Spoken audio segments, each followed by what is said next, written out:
Hello everyone, I am Dr. Anita Soni and today we will discuss all about basic accounting conventions. So let's start.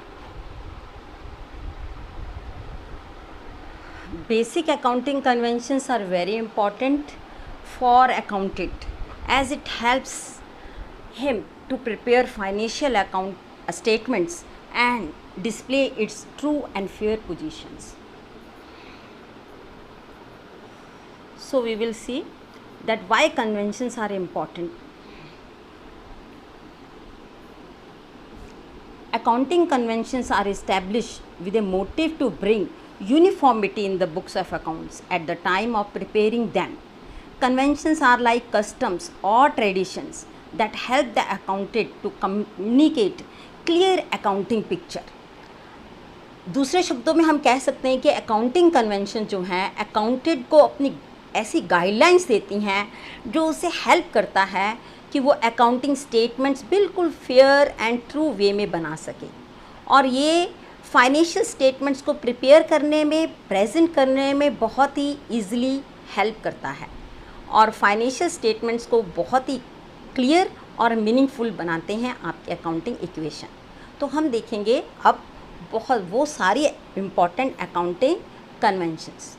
Accounting conventions को आप 4 इसके types हैं। पहला है conservatism और दूसरा है फुल डिस्क्लोज़र, तीसरा है कंसिस्टेंसी एंड फोर्थ है मटेरियलिटी। इसमें से कंसिस्टेंसी हमने पिछली वीडियो में अजम्पशन में भी पढ़ा था। तो ये अजम्पशन जो है ये कल्पनाएं हैं, लेकिन जो कन्वेंशंस जो हैं वो वे है मेथड है कि किस तरीके से आप फाइनेंशियल स्टेटमेंट्स को प्रिपेयर कर रहे हो। तो पहली कन्वेंशन है कंजर्वेटिज्म। तो कंजर्वेटिज्म में कहा जाता है कि at the time of recording any financial transaction you should always think about the possible losses, कि हमने आने वाले समय के में जो भी पॉसिबल लॉसेस हो सकते हैं उनके बारे में सोच कर चलना है। So always think about losses, not about profit. भी प्रॉफिट के बारे में नहीं आप सोचना कि फ्यूचर में क्या प्रॉफिट होना है। आपने जो भी प्रोविज़न्स करनी है वो लॉसेस के लिए करनी है। तो ये बहुत ही इम्पॉर्टेंट कन्वेंशंस है और ये क्योंकि फ्यूचर अनसर्टन है। फॉर एग्ज़ाम्पल चाहे जितनी मर्जी इन्वेंट्री की वैल्यू है मार्केट में, लेकिन हमने हमेशा उसे मार्केट प्राइस और cost price which ever is less उसी में रिकॉर्ड करेंगे। इसी की प्रिंसिपल की बेसिस के ऊपर हम प्रोविज़न्स बनाते हैं, क्योंकि जो हमारे डेटर्स हैं, जो हमारे कस्टमर्स हैं, जिसे हमने उधार में अपनी सेल दी हुई है, वो ज़रूरी नहीं कि हर जो कस्टमर है वो आपको पैसा आपका यहाँ जो आपने क्रेडिट सेल्स हुई है वो सारी क्रेडिट सेल कैश में कन्वर्ट हो जाएगी, इसकी कोई गारंटी नहीं है। तो उस कस्टमर्स के लिए जो हमारा पैसा नहीं लौटाने वाले हैं हम कुछ प्रोविज़न्स बनाते हैं, कुछ अमाउंट साइड में रख लेते हैं। इसी प्रकार से हम प्रोविज़न्स बनाते हैं डिस्काउंट ऑन डेटर्स के लिए, क्योंकि डेटर्स को हमें कुछ ना कुछ डिस्काउंट देना है अगर उससे हमने वसूली करनी है। इसी प्रकार से हम टैक्सेशन की भी प्रोविज़न्स बनाते हैं। इसका बहुत ही अच्छा एग्जांपल है, आजकल आपने देखा है कोरोना वायरस के कारण कितनी ही फैक्ट्री और कंपनी में लॉकडाउन हो गया, काम बंद हो गया, सेल बंद हो गई और उसके कारण कंपनी और फैक्ट्री को बहुत लॉस हुआ। एम्प्लॉयज़ को वो सैलरी नहीं दे पाई, उसके कारण कितने सारे एम्प्लॉयज़ सफ़र हुए। तो यहाँ पर हर कंपनी को ये वाला कंजर्वेटिज्म कॉन्सेप्ट बहुत ही इम्पॉर्टेंट था कि वो कुछ ना कुछ पैसा ऐसी कंटिजेंसी के लिए, बिकॉज फ्यूचर इज़ अनसर्टन, अभी भी हम कुछ नहीं कह सकते कल को कौन सा वायरस आ जाए, कौन सा डिज़ास्टर आ जाए। तो ऐसे डिज़ास्टर्स मोमेंट्स के लिए हमें बहुत ज़रूरी है कि इस टाइम के लिए हम कुछ ना कुछ प्रोविज़न जो है कंटिजेंसी की साइड में प्रॉफिट में से निकाल कर ज़रूर रखें ताकि कल को कोई प्रॉब्लम ना आए। तो ये प्रिंसिपल की बेसिस के ऊपर ही हम स्टॉक की वैल्यूएशंस करते हैं। इसी प्रिंसिपल की बेसिस के ऊपर हम जो है प्रोविज़न्स वगैरह बनाते हैं। तो conservatism is thinking about the possible losses and not about any profit.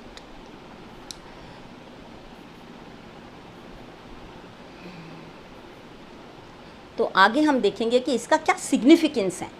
तो सिग्निफिकेंस तो यही है कि ये आपको एक्चुअल प्रॉफिट को असर्टन करने में हेल्प करती है और ये कंपनी को हेल्प करती है लो टैक्स देने में, क्योंकि आप अपना कोई प्रॉफिट इन्फ्लेट करके दिखाई नहीं रहे हो, ना कोई फ्यूचर इनकम आप इंक्लूड कर रहे हो, तो आपका प्रॉफिट बिल्कुल ट्रू है और आप उसी के ऊपर टैक्स दे रहे हो। अगर आपने फ्यूचर इनकम भी इंक्लूड कर रही तो नेचुरली आपका प्रॉफिट बढ़ जाएगा और आपके जो टैक्सेस हैं वो भी बढ़ जाएंगे। तो और ये एक ऐसी अनसर्टिनिटी, क्योंकि फ्यूचर इज़ अनसर्टन, अभी मैंने आपको एग्जांपल दिया कोविड-19 का कि कितनी फैक्टर्स को कितनी प्रॉब्लम आई है, तो ये अनसर्टिनिटी के लिए आपका ये कंजर्वेटिज्म कॉन्सेप्ट बहुत ही इम्पॉर्टेंट है। प्रोविजंस आप कंटिजेंसी के लिए रख सकते हो। ये हेल्प करता है एंटरप्राइज को कैपिटल को मेंटेन करने के लिए, और इसके अलावा कंजर्वेटिज्म जो है अलाउ करता है शेयर होल्डर को कि उसको क्लियर और ट्रांसपेरेंट पिक्चर जो है ऑर्गेनाइजेशन की पता लग सके।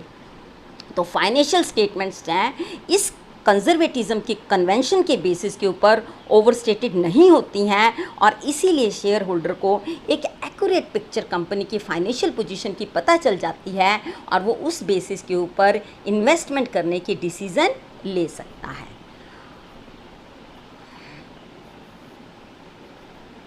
अब हम आगे देखेंगे convention of full disclosure. Convention of full disclosure कहता है कि आपने वो सारी इन्फॉर्मेशन जो कि आपके इन्वेस्टर की, आपके शेयर होल्डर के डिसीजन को चेंज कर सकता है, आपके क्रेडिटर्स की, आपके बैंक जो आपको लोन दे रहा है उसके डिसीजन के ऊपर इफ़ेक्ट पड़ सकता है, वो सारी मटेरियल इन्फॉर्मेशन, वो बहुत ज़्यादा जो ज़रूरी इन्फॉर्मेशन है आपने अपने बैलेंस शीट में या अपनी फाइनेंशियल स्टेटमेंट्स में ज़रूर शो करनी है।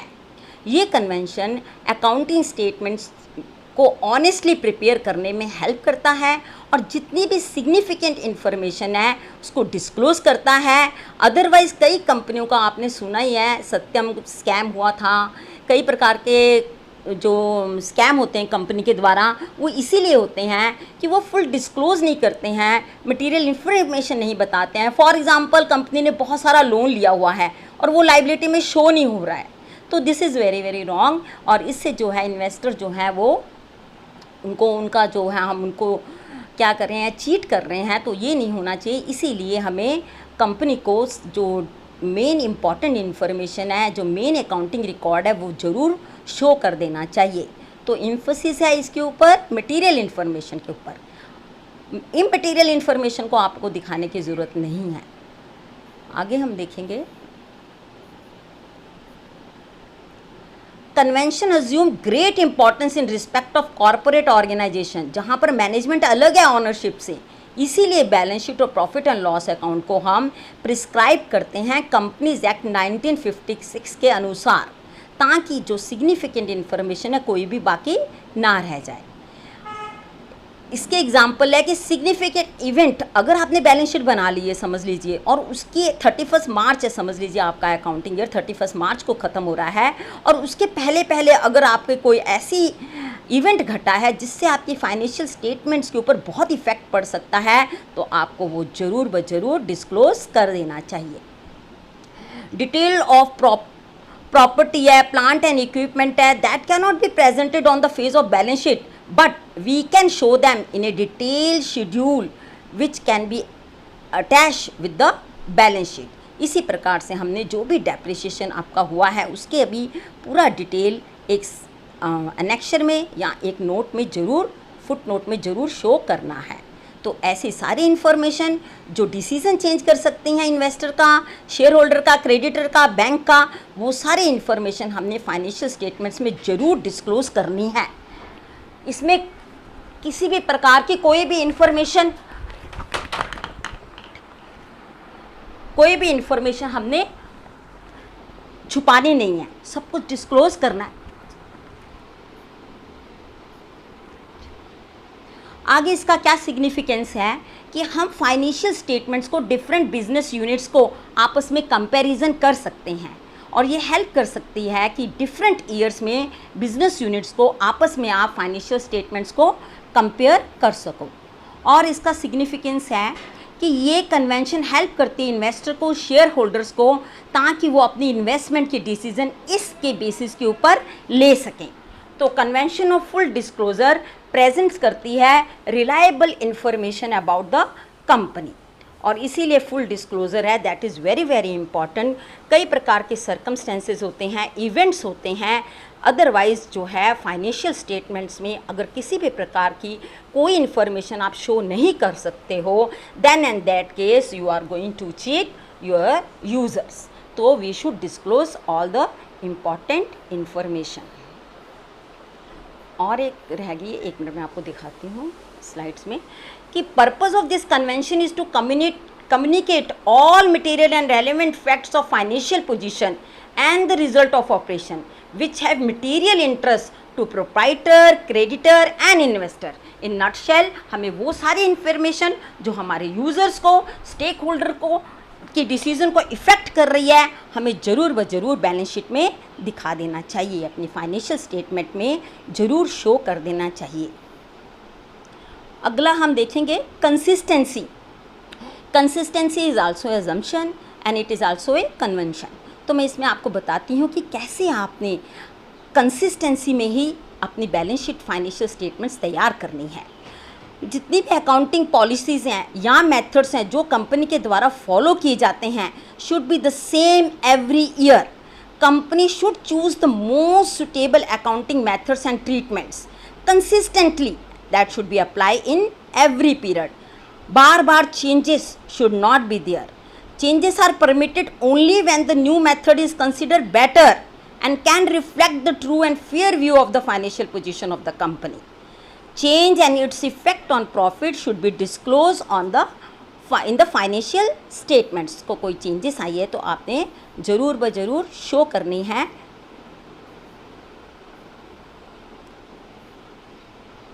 अब देखिए कंसिस्टेंसी टाइप्स। वर्टिकल कंसिस्टेंसी है, अगर समझ लीजिए सेम अकाउंटिंग पीरियड में आप प्रॉफिट एंड लॉस अकाउंट में डेप्रिसिएशन के लिए फिक्स मेथड अप्लाई कर रहे हैं और बैलेंस शीट में आप डिमिनिशिंग मेथड अप्लाई कर रहे हैं, तो we can't do like this.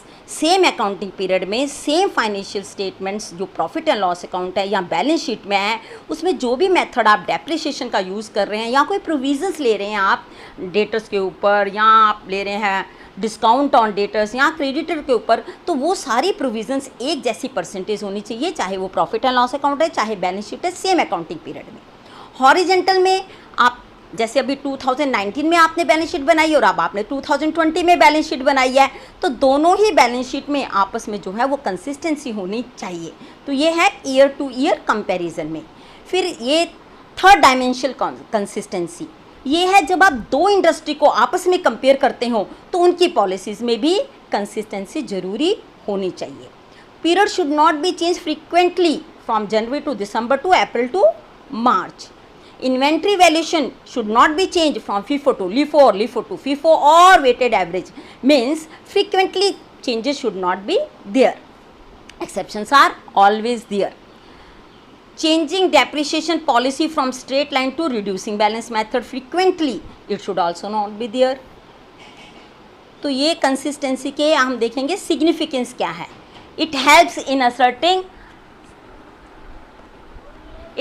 asserting actual profit. Actual profit का आपको इससे पता चल जाता है। It is useful in situation of uncertainties and doubts. भी अनसर्टिनिटीज़ के वक्त या जो भी अगर आपको डाउट्स है उस वक्त भी, अनसर्टिनिटी एंड डाउट्स के वक्त भी ये बहुत ज़्यादा यूजफुल होती हैं, तो ये बहुत ही इंपॉर्टेंट है। It helps in maintaining capital of enterprise. Capital enterprise के कैपिटल को भी ये मेंटेन करती हैं। And it's objectives to ensure that the performance of different years may be measures and judged on the same basis year after year. तो इसका objective ये है कि हम जो परफॉर्मेंस है डिफरेंट ईयर की फाइनेंशियल स्टेटमेंट्स को आपस में क्या कर सके, कंपेयर कर सके। अगला कॉन्सेप्ट है मटेरियलिटी का। तो मटेरियलिटी कहता है कि insignificant event should not be recorded if the benefits of recording them does not signify the cost. Immaterial accounts may be aggregated with the amounts of a similar nature or function and need not be presented separately. देखिए, अगर हम balance sheet में छोटे मोटे खर्चे दिखाने लगे, for example एक कैलकुलेटर आपने लिया है 500 रुपये का, और अगर आप इसको आप एसेट्स रिकॉर्ड कर रहे हो आप बैलेंस शीट में, then in that case it's immaterial. But here materiality depends upon the size of the company. अगर बहुत बड़ी कंपनी है, करोड़ों की कंपनी है, तो उसके लिए तो 30,000 कोई मैटर नहीं रखते. यहाँ आप कह सकते हो 5-10 हज़ार तो मैटर ही नहीं रखते. अगर वो नहीं लेगी तो इन that case it may be immaterial. पर अगर वो स्मॉल साइज की कंपनी है तो उसके लिए 5,000, 2,000 ये सारे पैसे बहुत ही ज़्यादा इंपॉर्टेंट है उसके ग्रॉस प्रॉफिट को या नेट प्रॉफिट को अफेक्ट करने के लिए. तो अब उस केस में साइज की बेसिस के केस में हमने देखना है whether the information is material और whether the information is not material. तो ये मटेरियलिटी कॉन्सेप्ट जो है बहुत ही ध्यान से यूज़ करना चाहिए जब आप अपने फाइनेंशियल स्टेटमेंट्स बना रहे हो. This concept need to read in conjunction with accounting events which signified the transaction into capital, revenue and deferred revenue expenditure. तो इसकी बेसिस के ऊपर भी कैपिटल के कौन से एक्सपेंसेस हैं जो हमने लंबे समय के लिए लिए हैं, रेवेन्यू कौन से एक्सपेंसेस हैं जो छोटे समय के लिए या जिसका बेनिफिट हम स्मॉल पीरियड ऑफ टाइम के लिए उठा रहे हैं, और डेफर रेवेन्यू एक्सपेंडिचर वो एक्सपेंडिचर है जिसका बेनिफिट हम आने वाले समय में भी उठाने जा रहे हैं. फॉर एग्जांपल एडवर्टीजमेंट एक्सपेंसेस और advertisement advance given to a marketing company. इसका सिग्निफिकेंस क्या है? It helps in minimising error in calculation. भी आप छोटे छोटे अब बैलेंस शीट में आप अठन्नी दवन्नी थोड़ी ना दिखाओगे, क्या उसको हम कैसे कैलकुलेशन करेंगे? बहुत ही कॉम्प्लिकेटेड कैलकुलेशन और आपकी बैलेंस शीट तो बहुत लंबी हो जाएगी अगर आप छोटे छोटे पैसे जो हैं, छोटे छोटे एक्सपेंडिचर हैं वो अलग से दिखाओगे. तो इसीलिए तो हम प्रॉफिट एंड लॉस अकाउंट में 3-4 हेड बना लेते हैं और उसके हेड के अंदर ले जाते हैं. जैसे एडमिनिस्ट्रेशन एक्सपेंसेस, तो वो एडमिनिस्ट्रेशन एक्सपेंसेस उसके अंदर ले जाएंगे. फॉर एग्जाम्पल आपने मैनेजमेंट एक्सपेंसेस है तो जितने भी मैनेजमेंट के एक्सपेंसेस है वो मैनेजमेंट में आ जाएंगे. मैनेजमेंट एंड एडमिनिस्ट्रेशन, इस प्रकार से आप हेडिंग बना सकते हैं. तो अलग अलग हेडिंग इसीलिए बनाई जाती हैं प्रॉफिट एंड लॉस अकाउंट में ताकि आप इकट्ठा करके उसमें एक्सपेंसेस डाल दीजिए. आगे आपके it helps in making financial statements more meaningful. तो आप अगर छोटे छोटे एक्सपेंसेस दिखाने लोगे, समझ लीजिए आपके बैलेंस शीट है, आपने 1,000-2,000 रुपया दिखा रहे हो, छोटे छोटे जो एसेट्स है, कैलकुलेटर है, यहाँ समझ लो सर्जिकल इंस्ट्रूमेंट है, छोटे छोटे हैं आपके, और बाद में आपकी बिल्डिंग आ रही है करोड़ों की, तो वो छोटे छोटे एक्सपेंसेस जो है उसको इग्नोर करके आप इकट्ठा करके एक ग्रुप में डाल सकते हो. It save time and resources and increase efficiency. भी बहुत लेंथी प्रोसेस नहीं होगी आपकी फाइनेंशियल स्टेटमेंट्स को तैयार करने की अगर आप छोटे छोटे एक्सपेंसेस अलग अलग तरीके से अलग अलग हेड में डालते जाओगे. तो उसको आपने कंबाइन करके डाल देने हैं. और अगर समझ लीजिए मेरी सर्जिकल इंस्ट्रूमेंट की दुकान है, या समझ लीजिए कि मेरी जो शॉप है उसमें मैं एक सीज़र यूज़ कर रही हूँ और सीज़र के जो ब्लेड हैं उसको शार्प करने के लिए मैं 10 रुपये देती हूँ. तो ये 10 रुपये अगर आपने नहीं भी रिकॉर्ड किए तो आपकी कंपनी के ऊपर कोई इफेक्ट नहीं पड़ने वाला, आपके प्रॉफिट के ऊपर कोई खास इफेक्ट नहीं पड़ेगा. तो अगर 0.02% आपके प्रॉफिट पर फर्क पड़ता है तो doesn't matter to show the financial position to the users. इसी प्रकार से मटेरियलिटी कॉन्सेप्ट जो है वो कंपनी को इनेबल करती है to depart from financial accounting principle. अगर एक ट्रांजैक्शन इनसफिशिएंट साइज है, उसका बहुत ही स्मॉल साइज है, तो उसका इतना कंसर्न नहीं है आपका फाइनेंशियल स्टेटमेंट्स के, और ना ही इससे कोई फाइनेंशियल स्टेटमेंट्स के जो यूज़र्स हैं उनकी डिसीजन के ऊपर कोई इफ़ेक्ट पड़ता है. तो ये था आपका मटेरियलिटी कॉन्सेप्ट. तो आगे हम देखेंगे, ये सारे आपके कन्वेंशंस थी, अकाउंटिंग कन्वेंशंस थी जो अभी आपको बताई गई हैं. अब हमने लास्ट वीडियो में अकाउंटिंग कंसेप्ट पढ़े थे, तो हम देखेंगे कि दोनों में कंसेप्ट और कन्वेंशन में फ़र्क क्या है. देखिए, अकाउंटिंग कंसेप्ट जो हैं they are generally agreed principles which are followed by accountant. ये कंपनी लॉ के द्वारा ये सारे हैं आपके, ये जितने भी अकाउंटिंग बॉडीज़ हैं उनके द्वारा ये इस्टेब्लिश किए गए हैं. तो we have to follow these rules. और जो अकाउंटिंग कन्वेंशंस हैं they have no general applicability. These are flexible, optional and these provides several alternative practices. तो ये इस्टेब्लिश किए गए हैं लॉ के द्वारा, और जबकि ये इस्टेब्लिश किए गए हैं guidelines which are based upon custom और यूजेस. ये कस्टम्स हैं आपके, ट्रेडिशंस हैं और यूजर्स के लिए ये प्रिस्क्राइब किए गए हैं. बिजनेस में concept there is no space for personal business in the adoption, it has uniform adoption. भी आपको ये अडॉप्शन करनी ही पड़ेगी, कोई भी आपके पास इसका ऑल्टरनेटिव नहीं है, सॉरी।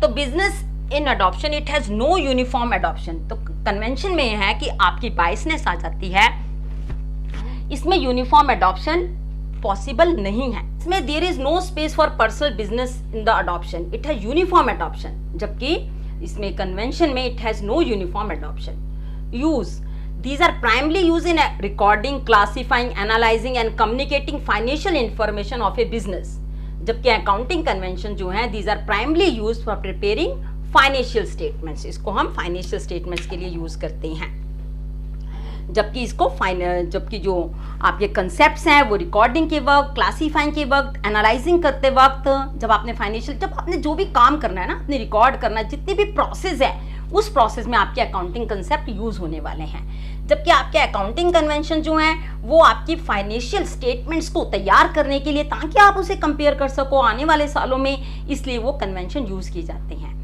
अकाउंटिंग कंसेप्ट जो मैंडेटरी हैं, इसकी कोई ऑप्शन नहीं है आपके पास कि इसको नहीं आप अप्लाई करोगे या नहीं यूज करोगे। Conventions these are not mandatory to be enforced. तो नेक्स्ट है, इसके मेरिट्स क्या हैं, एडवांटेजेस क्या है जो आपने कंसेप्ट्स एंड कन्वेंशंस पढ़े हैं। तो it provide a solid foundation of accounting treatment, ये गाइड करते हैं अकाउंटेंट को थ्योरेटिकल वे में, उसको सारे रूल्स एंड रेगुलेशन सब कुछ बताते हैं ताकि वो उस तरीके से काम कर सके। एंड दे इंश्योर कि फाइनेंशियल अकाउंटिंग जो है वो लॉजिकल वे में, कंसिस्टेंट वे में डेवलप हो सके। एंड थ्योरेटिकल बेसिस देते हैं अकाउंटिंग स्टैंडर्ड्स को सेट करने में। डीमेरिट्स ये हैं कि अगर तो आप कंसेप्ट एंड कन्वेंशन ईमानदारी से यूज कर रहे हो देन तो इट्स ओके, अदरवाइज जो है there may be some loopholes, कुछ लूप होल्स आ सकते हैं, कुछ ऐसी बातें हो सकती हैं जिसमें आपने बहुत ही इंपॉर्टेंट जो इन्फॉर्मेशन है उसको मटेरियलिटी कंसेप्ट के बेसिस के ऊपर इग्नोर कर दिया हो और उससे यूजर्स की डिसीजन के ऊपर इफेक्ट पड़ता हो। तो accounting concepts and convention guide करते हैं अकाउंटेंट को कि क्या करना चाहिए, पर उसे ये नहीं बताते कि why he should do that thing. One convention may be in conflict with another. For example prudence concept आपको कहता है कि आपने जितने भी एक्सपेंसेस है तभी इनकर्ड करने, तभी राइट ऑफ करने जब वो अराइज हो रही हैं, जबकि मैचिंग कन्वेंशन आपको कह रहा है कि आपने वो कॉस्ट को स्प्रेड करना है फॉर होल लाइफ के लिए, which may be more than 1 year. तो यहाँ पर थोड़ी सी प्रॉब्लम आ जाती है कि ये नहीं समझ में आता कि आपस में इनकी कॉन्ट्रडिक्शन है कन्वेंशंस की। और convention simply tells us what accountant do which may be different from what accountant ought to do. मैं आपको बताती हूँ, अगर आपने ओपनिंग स्टॉक कम लिखा है, समझ लीजिए, या क्लोजिंग स्टॉक आपने कम लिखा है, तो आपने जब क्लोजिंग स्टॉक कम लिखा 1 साल में तो आपका प्रॉफिट जो है वो कम शो हुआ, लेकिन वही क्लोजिंग स्टॉक अगले साल ओपनिंग स्टॉक बन गया तो आपका प्रॉफिट बढ़ सकता है। आपका प्रॉफिट जो है वो क्लोजिंग स्टॉक अगर आपने कम लिखा है तो आपका प्रॉफिट कम आप शो कर रहे हो 1 साल में, वही क्लोजिंग स्टॉक को अगले साल ओपनिंग स्टॉक लिख रहे हो आप, तो वो तो ज्यादा हो गया ना, आपने कम हो गया आपका ओपनिंग स्टॉक, तो यहां पर अगले साल आपका प्रॉफिट क्या हो गया, इन्फ्लेट हो गया, बढ़ गया। तो इस प्रकार से आपकी प्रॉब्लम आ सकती है अगर हम कन्वेंशन को सही तरीके से सही डायरेक्शन में यूज नहीं कर रहे हैं। तो this was all about this. तो ये अब लास्ट में कंक्लूजन है कि company should choose the most suitable accounting methods and treatment and consistently they should apply them in every period. Changes are permitted only when the new method is considered better and can reflect the fair and true view of the financial position of the company. The change and its effect on profit should be disclosed in the financial statements. और accounting concept and conventions जो हैं वो financial accounting इसके ऊपर ही based है। Accounting concept does not rely on accounting convention, जबकि accounting convention है they are prepared on the basis of accounting concept. तो this was all about basic accounting convention. बहुत जल्द मैं आपके लिए rules of journalizing, journal, book keeping, accountancy की video लेकर आ रही हूँ और उसमें हम सारा प्रैक्टिकल करेंगे। तो अगर आपको मेरी ये वीडियो पसंद आई है तो आप ज़रूर कमेंट कीजिए, शेयर कीजिए, सब्सक्राइब कीजिए और बेल का आइकन ज़रूर दबाइए ताकि आपको मेरी अगली वीडियो की नोटिफिकेशन मिलती रहे। Thank you very much.